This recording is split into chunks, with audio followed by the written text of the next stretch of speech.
Hello everyone and welcome back to Lucky Loaders 15, where I'll be giving you 4 tips for tomorrow's racing, including my long shot which runs in the Melbourne Cup in the early hours of the morning here in the UK. It's going to be on at 4 o'clock, so if you're awake you might want to watch it. But yeah, before I give you those 4 selections tomorrow, I quickly just want to reflect on how our tips performed today. In the end, it wasn't our finest hours. We had a few frustrating moments. My nap Tavara just got going far too late in the end. Did actually rally in the end to finish in 5th position, but had too much work to do. And to be honest with you, if you've been watching the racing at Kempton over the last few days, when they've been having some meetings there, you really want to be handy. It's been quite difficult for those coming off the pace.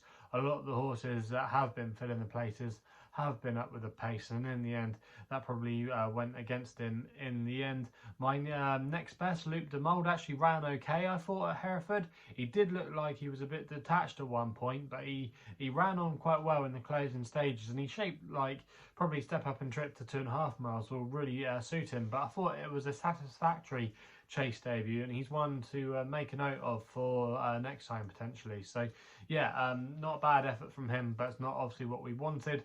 And then the long shot in the end, Cotton End, in the end she just unseated her rider Sean Houlihan halfway through the race, and yeah, disappointing there. But yeah, that's the way it goes sometimes, but hopefully it's just a blip and we can be back amongst the winners tomorrow. And we've got some good racing tomorrow, including a good card at Exeter. But before we get into that, we're going to go to my long shot first, which is the first selection. It's in the 4 o'clock at Flemington. It's the Melbourne Cup. It's the race that stops the nation in Australia. And my selection in the Melbourne Cup this year is going to be Sir Lucan for Glenn Boss and Guy Wardhouse. Currently available here in the UK at 18 to 1 with SkyBet, who are offering 6 places on this race. I'm going to recommend a 0.5 each way selection here.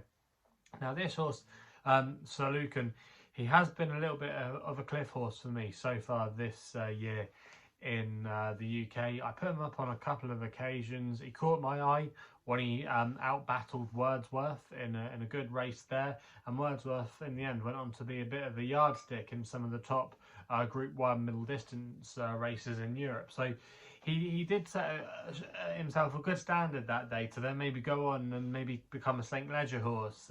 He then ran Glorious Goodwood, where I thought he ran okay to finish in 2nd place there in the Gordon Stakes, when he was definitely the one to take out of the race. And then in the Great Voltage at York, you could argue maybe he was a little bit disappointing that day. Didn't quite go through with his effort, but if you actually look at the form of that race, it's worked out okay, because Jabir went on to win a good race at Woodbine, and then also as well Scope for Rafe Beckett has come out since and is now Group 1 winner, so that line of form looks quite good. And then I think you can just forgive him last time out in the St. Leger, where I just think maybe the ground was on the soft side for him, and I just don't think maybe he was necessarily suited by the way the race panned out. But I think coming to the Melbourne Cup here tomorrow, he's maybe been slightly a forgotten horse. Even though he's a full brother to Sir Dragonet, who finished 6th in this race a couple of years ago, and then was a transformed horse when he went down under to Australia. I think he won a Group 1 in the end, if I'm not mistaken. But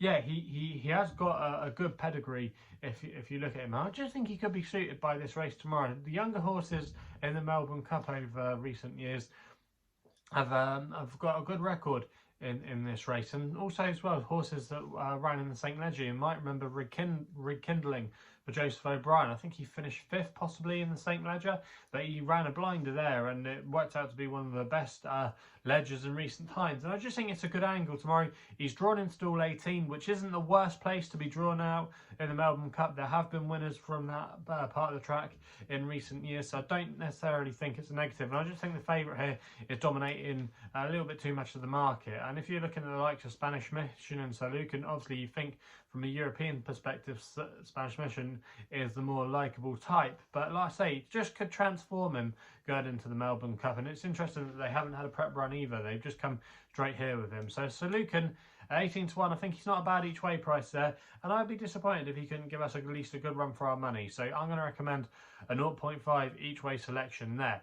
We then head back to these shores for the remainder domestic action, where we're going to go with an extra tip in the 140 at Redcar with a horse called Erich Bloch for Jason Hart and Roger Fell. Currently available at the time recording at 15-2 with SkyBet, who offer him 5 places on this race.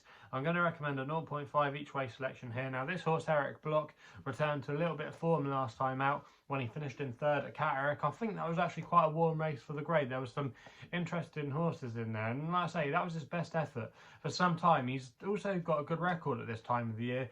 Last year he was seen winning at Catterick on soft ground, and then he ran in a good race at Doncaster when he finished in 3rd in testing ground there. He should have conditions in his favour tomorrow. He seems to handle a little bit of these, and he's now down to his last winning mark. He's going to be able to race off the same mark as he did at Catterick last time, at 75, and that looks definitely to be a workable mark for him. And Roger Fell, even though the yard have been going through a quiet spell, they did have a winner at Wolverhampton tonight, so fingers crossed there they might just find a little bit of a purple patch.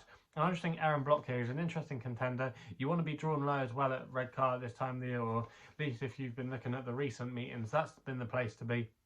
And I just think he's got really solid credentials in this race tomorrow to go fairly close. We then go to the Nap, which runs in the 155 at Exeter. Now, I'm going to go against the 2 Paul Nicholls protagonists here in Hitman and Grenadine. I respect Grenadine, but I just think Hitman has been more of a talking horse. Even though, yes, he did show a fair level of ability last season, I wasn't taken with him on a few of his runs. I know he absolutely hosed up when he created a good impression at Foss Last, but he was handed that race on a plate that day. And I just think from what he saw last season, I would have been wanting to see more from him, even though obviously the quotes have been full of good vibes about him, and he is the preferred choice of Harry Cobden. I don't think he deserves to be odds on, and I just quite like the chances here of Eldorado Allen for Brendan Powell and Colin Tizard, currently available at 5-1 with the majority of firms. I'm going to recommend a 1-point win bet here. Now, Colin Tizard stable, they haven't been in the best of form in the sense that they've hit the ground running, but the yard have been showing some more positive signs recently. They had a nice winner at Chepstow last week that won on the bridle, a very impressive winner there in a handicap, but then some of their better horses have been turning up. They won the Colin Parker at Carlisle on Sunday with Fiddler on the Roof, who really did bounce back to form. He was a horse that had lost his way last season, and I just think there's been more positive signs this year from the Colin Tizard yard. Joe Tizard is going to be taking over anytime soon, but I still think Eldorado Allen has been slightly overlooked in the market here. Now, he ran well on a few occasions last year. Ultimately, he was behind Shishkin on quite a few occasions, but the time to catch him could be fresh because he won on his chase debut last year, beating Stormy Island at Newton Abbot, and then he went on to win a good novice chase at Cheltenham, and if you look at his overall record fresh, it's pretty decent. He won on his first ever appearance, I think it was, for Colin Tizard back in 2018. He then went missing for a little while because of a break, and then he finished second in a decent handicap behind Mill Green after a long absence. And then, like I say, he won last year on his chase debut and then went on to follow on again. I just think this could be his time of year. The ground shouldn't be an issue. The yard, like I say, are coming into a little bit of form, and I think he's got a good chance in this race tomorrow. It's a handicap as well, and he's going to be on the same racing weight as Hitman, who he had to give weight to when they met in the King Henry VIII novices chase a couple of or last season, I think it was. So yeah, I do think Eldorado Allen has been a little bit underestimated here, and I think he's got a good chance in this race tomorrow. And Joe Tizard as well in the stable blogs a couple of weeks ago was saying that this was always the main plan with Eldorado Allen. So I think he's got solid credentials here, and that's why he is going to be my nap of the day in the 155 Howden Gold Cup. We then go to the 325 at Exeter for the next best with a horse called Pogo I Am for Lucan claiming 3, riding for Harry Fry, currently available at 6-1 at the time recording with Bet Victor, who offer him 4 places on this race. I'm going to recommend a 0.5 each way selection here. Now, Harry Fry's team, again, a horse, a stable like Colin Tizard, last season or so, they've just maybe not been at the heights that they were previously, but they have been amongst the winners of late. And Lucan as well, a conditional jockey who used to be based up in the north, since come down to Harry Fry. he's been riding a few winners for him over the last week or so. I know he had a good winner at Utoxeter last week. I think he's had a couple of other winners as well in recent days. And I just think this horse shaped with a lot of promise on her seasonal return at Warwick. She finished the third that day, running on really strongly. And she's now stepping up in trip to 2.5 miles, which I just think could eke out a little bit more improvement. I don't think this is a particularly strong race, and I think arguably it's a weaker race than what she ran in at Warwick. So I think she's got solid credentials tomorrow of making frame. She does have to carry that top weight, but like I say, I think she's got a lot more to offer. The ground should be in her favour. The yard are amongst the winners, and I do think she'll go very close in that race at Exeter. So that's Pogo I Am. So they're the 4 selections for tomorrow's racing. Let me know in the comments box below what you'll be backing tomorrow. Let me know in the Melbourne Cup as well who you fancy. Also as well, if you're still enjoying these videos, remember to subscribe and hit the thumbs up button. If you want to follow me on social media, Twitter is the place to do so, where my handle is at LuckyLoader15. And if you want to find out a little bit more about myself, my website is www.chrisloaderracing.co.uk. So please go responsibly. Hopefully we can have some winners for you tomorrow, and we'll be seeing you soon.